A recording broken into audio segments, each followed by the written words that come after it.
A major idea in the Christian tradition is that human beings live in a fallen state. The idea is that through original sin, which took place in the Garden of Eden, humanity fell from its original state of union with God, which had been experienced by Adam and Eve before they made the decision to eat the forbidden fruit from the tree of the knowledge of good and evil. This decision is said to have corrupted their nature and brought sin into the world. Christians believe that we all inherit a sinful nature, or separation from God, due to the actions of that first created man, Adam, when he ate the forbidden fruit in the Garden of Eden.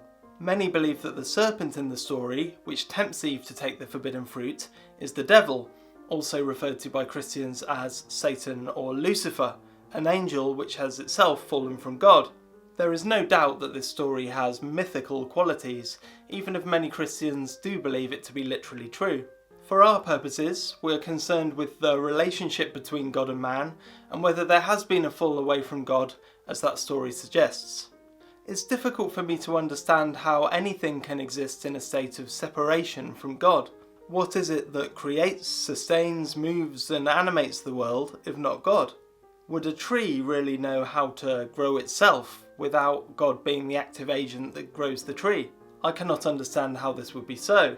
To take a human example, how is it that a person could possibly know how to beat their heart, flow their blood, grow their hair and nails, digest their food, and all of the other processes that we experience as part of our aliveness without God being the doer of those actions? It seems to me that the idea of a fall is illogical, because God is clearly in control of everything that happens. Time and time again, Christians come up against the contradictions inherent in their belief in free will. I've heard Christians say that God is responsible for finding them a great church, or giving them a baby, or a new job. But those same Christians maintain that it is their human free will which chooses to sin, to walk away from that church, or to abuse their baby, or to lie about their job. It is surely obvious from these examples that Christians are disastrously unclear about what is God's action in the world and what is human free action. I have never heard a Christian speak coherently about the things that God is doing as opposed to the things that humans are doing. The problem with the Christian worldview is that free will is ascribed to human beings, when in reality we cannot possibly be free.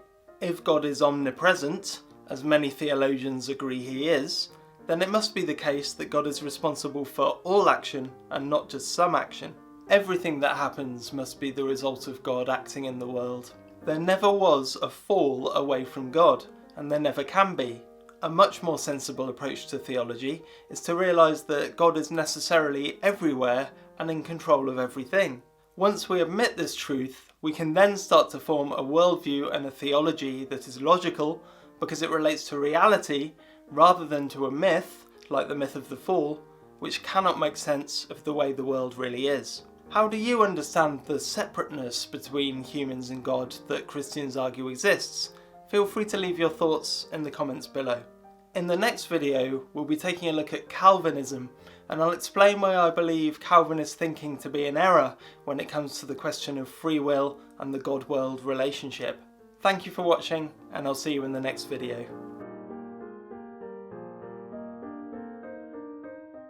This video series accompanies my new book titled God's Grand Game, which is available now from all major retailers.